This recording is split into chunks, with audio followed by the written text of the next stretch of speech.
Hi friends, welcome back to my channel. It's been a while since I uploaded a video, but I'm back and I'm here to show you my planner and journal lineup for 2022. And here they all are. And you might be seeing this stack and thinking, oh my gosh, this is a lot. What is going on? And I will be explaining myself. So some of these notebooks I did technically start last year, so keeping that in mind, I don't think it's that ridiculous, but I'll just go ahead and start with my lineup here. So just to explain how my lineup usually works, I always like to keep at least 3 daily notebooks. I have my daily planner, my daily written journal, and my baby journal. So let's talk about my daily planner first. I am using another Hobonichi Weeks again for 2022, and here it is. If you follow my Instagram, you've seen this setup already. I am using the Galen leather zipper cover in the Crazy Horse Brown. It's a beautiful, gorgeous cover. It's so soft, it smells so good, and it marks up really nicely. It's already showing signs of use. I've been using this for 2 weeks now, maybe 3 weeks. And just to show you what the patina looks like, here is my slip and zip case, also in the Crazy Horse Brown, and I've had this for 1.5 years now. I unboxed this on my channel before, so you can check that out if you'd like. But here is what the patina looks like. It is gorgeous. So here's what's inside. I did take the time to decorate my pockets here on the left side. I usually keep my pockets simple, but this time I made the effort to really decorate these pockets and make it something that I love seeing every time I open up this cover.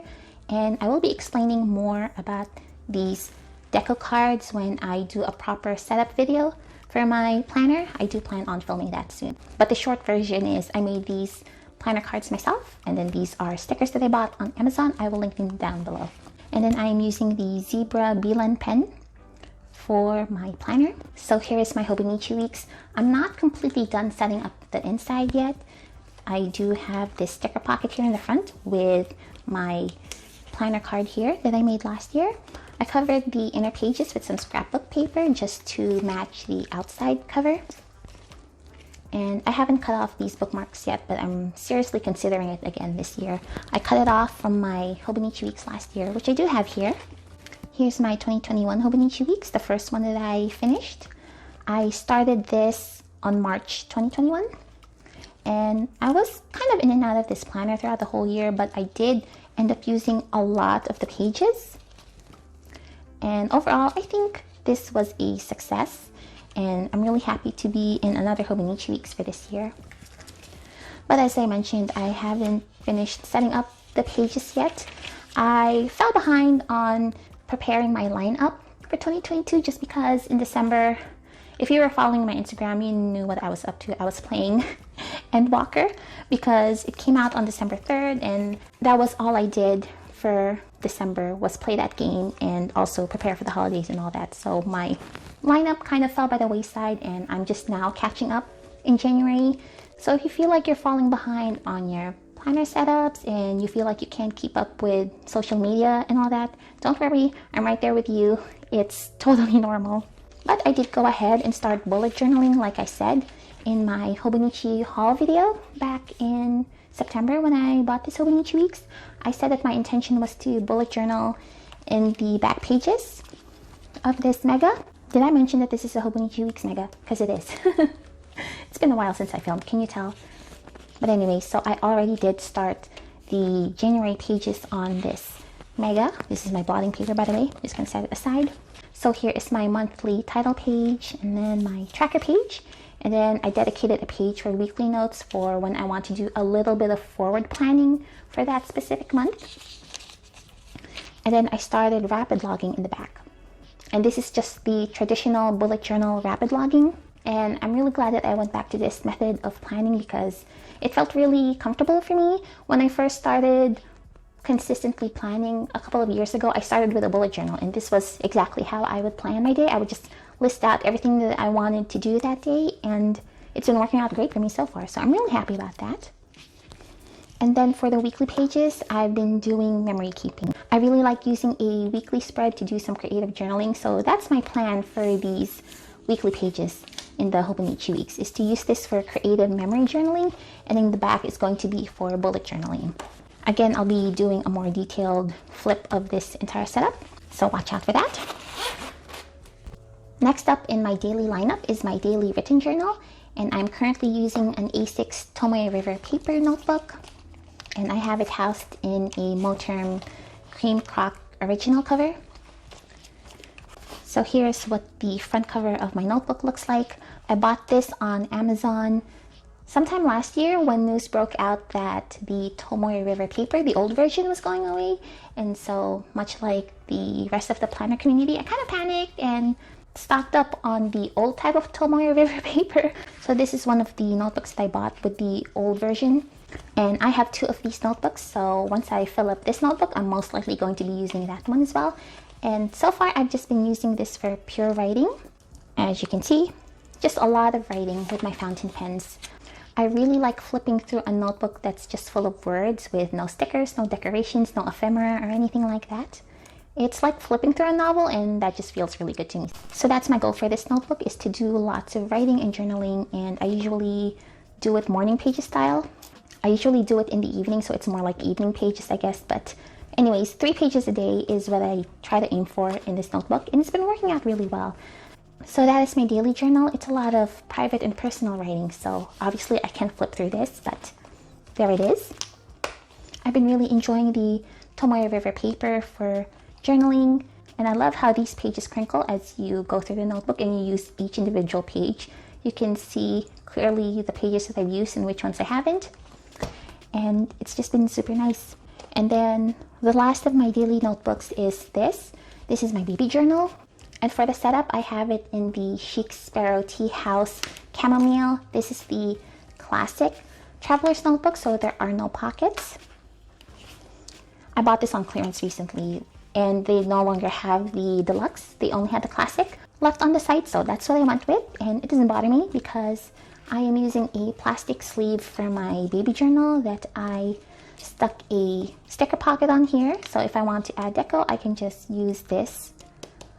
And this year I decided to change up my baby journal, and I'm no longer using a moleskin pocket weekly. So I did bring out my old baby journals here.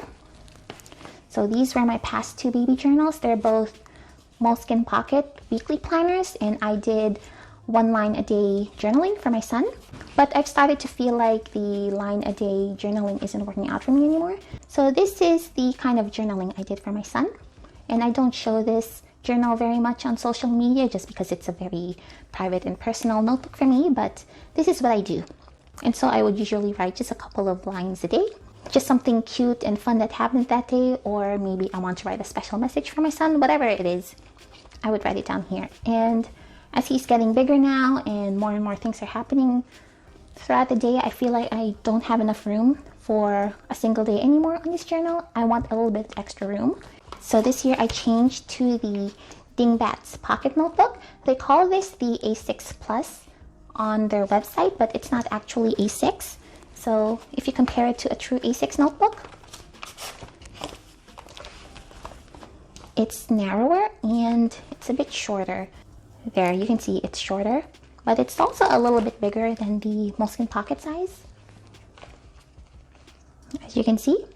So it's kind of a weird in-between size, but it still fits the plastic sleeve for my pocket TN. So I'm using it here.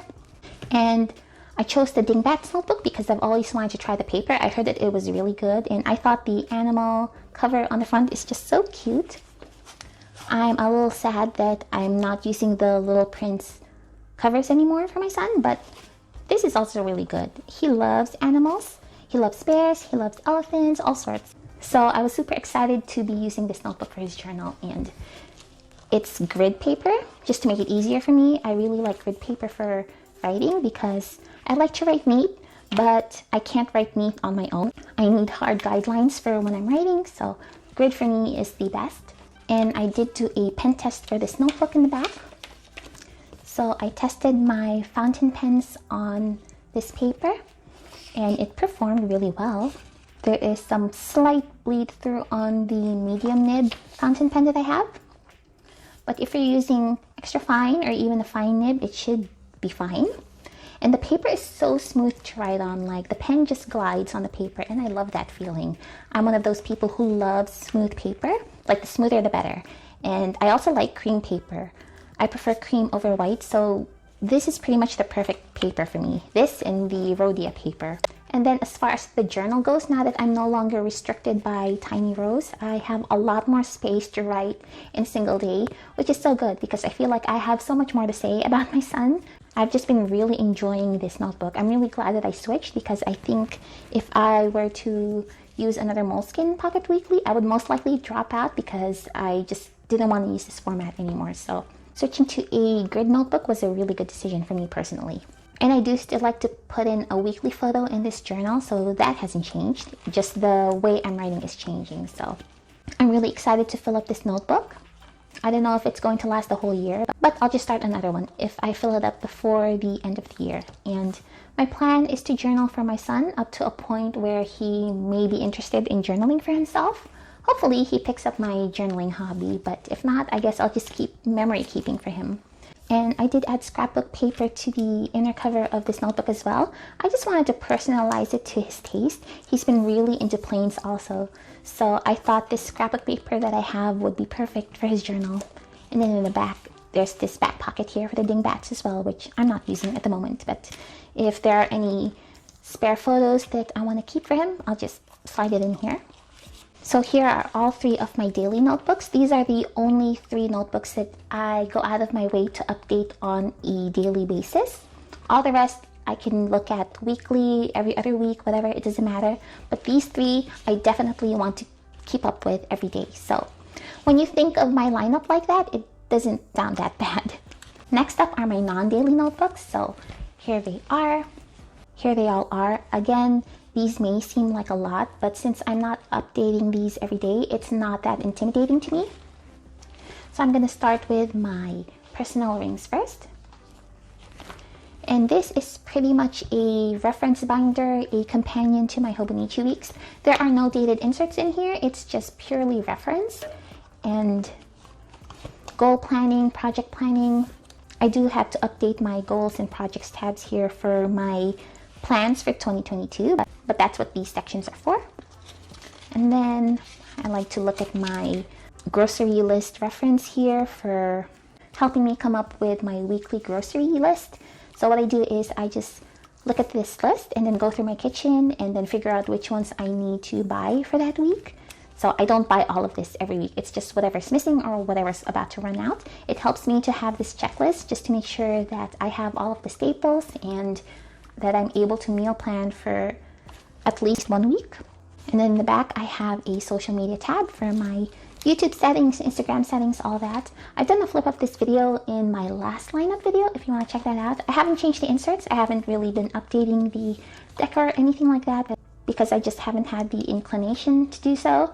But I'm really happy with how this planner looks, so I don't feel the need to change it. So there it is, my personal rings.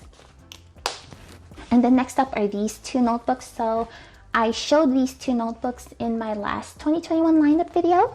This is my gaming journal in a Tsuki bullet journal from Notebook Therapy. And here's the front. I've already shown this, and I'm going to be honest, I haven't done much with this notebook since I made that video because I was doing a lot of gaming rather than journaling about gaming. But I've been on a gaming break lately just because I burnt myself out on playing all the time. So I'm going to be taking advantage of all this time that I now have again for my gaming break and catching up on my gaming journal. And this cover is a Foxy Fix Perfect Fit Sugar Ethereal Lilac. I'm not sure, but it's a light purple color.